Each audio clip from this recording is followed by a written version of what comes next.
നിങ്ങളുടെ അടുക്കളയിൽ എന്തായാലും ഒരു ചെറിയ കഷ്ണം ചേനയും കുറച്ച് അച്ചിങ്ങാപ്പയർ ഇരിപ്പുണ്ടാവുമല്ലോ. അപ്പോൾ എല്ലാവരും എൻ്റെ കൂടെ കുടിക്കൂ. നല്ല ഒരു മെഴുക്ക് പുരട്ടി, അതായത് ചേന അച്ചിങ്ങാപ്പയർ മെഴുക്ക് പുരട്ടി എങ്ങനെയാണ് ഉണ്ടാക്കുന്നതെന്ന് നിങ്ങളൊന്ന് കണ്ടു നോക്കിക്കേ.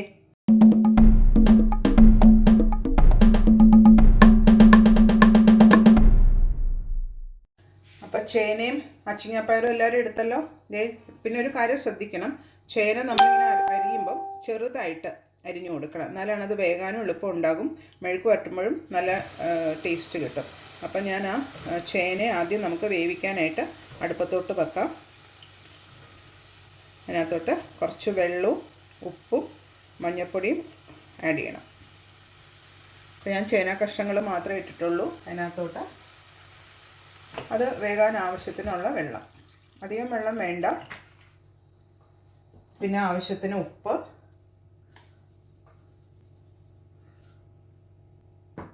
പിന്നെ ഒരിച്ചിരി മഞ്ഞൾപ്പൊടി.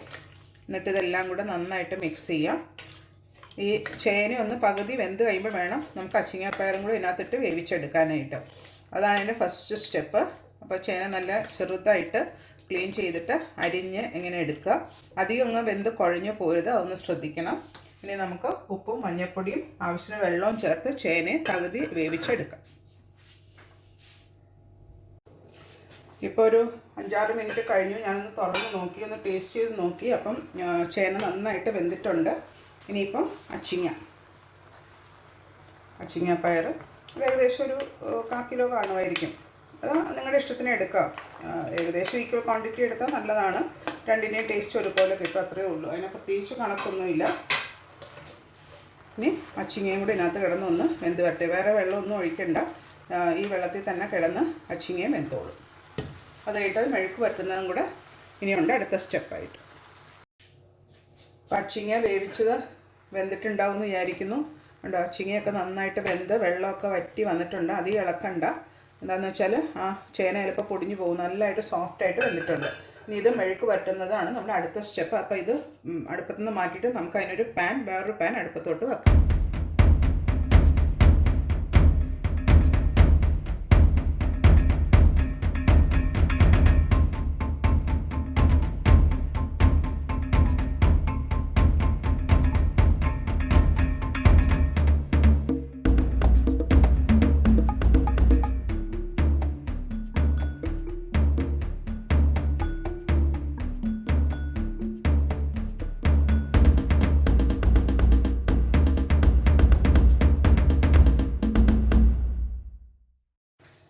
അച്ചിങ്ങയും ചേനയും മെഴുക്ക് വറ്റാനായിട്ട് ഞാൻ വേറൊരു പാൻ അടുപ്പത്ത് വെച്ചു. അതിനകത്തോട്ട് 2 ടേബിൾ സ്പൂൺ വെളിച്ചെണ്ണ ഒഴിച്ച് ഇത് ചൂടായി വന്നിട്ടുണ്ട്. അതിനകത്തോട്ട് 10 അല്ലി ചുവന്നുള്ളി, 10 അല്ലി വെളുത്തുള്ളി, പിന്നെ 1 ടേബിൾ സ്പൂൺ പെപ്പർ, നല്ല ക്രഷ് ചെയ്ത പെപ്പർ. ഒത്തിരി പൊടിയാക്കരുത്, ഇങ്ങനെ ചതച്ചെടുക്കണം. ചതച്ച മസാലയിൽ ഉലർത്തിയ അച്ചിങ്ങയും ചേനയാണ് നമ്മളിപ്പം കണ്ടുകൊണ്ടിരിക്കുന്നത്. അപ്പോൾ ഇതിന് നന്നായിട്ട് കണ്ട വെളിച്ചെണ്ണയിൽ കിടന്നത് ഇടുമ്പോൾ തന്നെ നല്ലൊരു സ്മെല്ലാണ് ഈ കിച്ചൺ നിറയെ. അത് ചതച്ച് ചേർക്കുന്നതുകൊണ്ട് അതിൻ്റെ ഫ്ലേവേഴ്സ് നന്നായിട്ട് ആ ഓയിലിൽ കിട്ടുകയും ചെയ്യും. നമ്മൾ മെഴുക്ക് വരട്ടി എടുക്കുമ്പോൾ ആ ചേനയിലും അച്ചിങ്ങയിലും ഒക്കെ അത് പിടിച്ചോളും. ഇതൊന്ന് ലൈറ്റ് ബ്രൗൺ ആവുന്ന വരെ ഇതിനെ ഒന്ന് വഴറ്റിയെടുക്കാം. അപ്പോൾ വെളുത്തുള്ളിയും ചുവന്നുള്ളിയൊക്കെ ഒന്ന് പകുതി വാടി വന്നിട്ടുണ്ട്. ഇനി നമുക്ക് ഇതും കൂടെ വെജിറ്റബിൾസും കൂടെ ആഡ് ചെയ്ത് മൊരിച്ചെടുക്കുമ്പോൾ ആ കൂട്ടത്തിൽ തന്നെ ആ ചുവന്നുള്ളിയും വെളുത്തുള്ളിയൊക്കെ ഒന്നും കൂടെ മൂത്ത് വന്നോളും. അപ്പോൾ ഞാൻ അതിനകത്തോട്ട് നമ്മൾ വേവിച്ച് വെച്ച ചേനയും അച്ചിങ്ങയും കൂടെ ആഡ് ചെയ്ത് കൊടുക്കും. ഇനി ഇതിനെ അങ്ങനെ അധികം ഡിസ്റ്റർബ് ചെയ്യണ്ട. ഒരു സൈഡൊന്ന് മിക്സ് ചെയ്യണം, എന്നാലേ എല്ലായിടത്തോട്ടും ആ ഉള്ളിയുടെ ഒക്കെ ടേസ്റ്റ് വരുള്ളൂ. അത് കഴിഞ്ഞിട്ട് അധികം ഡിസ്റ്റർബ് ചെയ്യാതെ വേണം ഇതിനെ മെഴുക്ക് വരട്ടി എടുക്കാനായിട്ട്. അപ്പോഴാണ് നല്ല ക്രിസ്പായിട്ട് കിട്ടുള്ളൂ. കാണാൻ തന്നെ നല്ല കളർഫുള്ളാണ്. ഞാൻ ഇങ്ങനെ ഇടട്ടെ. എന്നിട്ട് ഈ ചെറിയ തീയിൽ നല്ല 2 സൈഡ് നല്ലതായിട്ട് മൊരിച്ച് നമുക്ക് മെഴുക്ക് വരട്ടിയാക്കി എടുക്കും. പിന്നെ ഉപ്പൊക്കെ എല്ലാവരും ഒന്ന് ശ്രദ്ധിക്കുക. ഇപ്പോൾ ഒന്ന് നോക്കുക, ആവശ്യമുണ്ടെങ്കിൽ നമുക്ക് ഉപ്പിപ്പം ആഡ് ചെയ്യാം. അപ്പോൾ അതേ ഒരു സൈഡ് ചെറുതായിട്ടത് മൊരിഞ്ഞ് വന്നിട്ടുണ്ട്. നമ്മളിങ്ങനെ ഇളക്കി ഇടുമ്പോൾ അറിയാൻ പറ്റും, നല്ല ലൈറ്റ് ബ്രൗൺ ആയി വന്നിട്ടുണ്ട്. ഇനി മറ്റേ സൈഡും കൂടെ ആവാനുണ്ട്. പക്ഷേ ഇത് ചെറിയ തീയിൽ കിടന്ന് ഒരു 5 മിനിറ്റ്സ് 6 മിനിറ്റ്സ് കൊണ്ട് നന്നായിട്ട് മെഴുക്ക് പുരട്ടി വരുള്ളൂ. അപ്പോൾ ഫൈനലായിട്ട് നമുക്ക് അതിനകത്തോട്ട് ഇതാ നമ്മുടെ ചുവന്ന മുളക് ചതച്ചതും കറിവേപ്പിലയും കൂടെ ഇട്ട് കൊടുത്തു.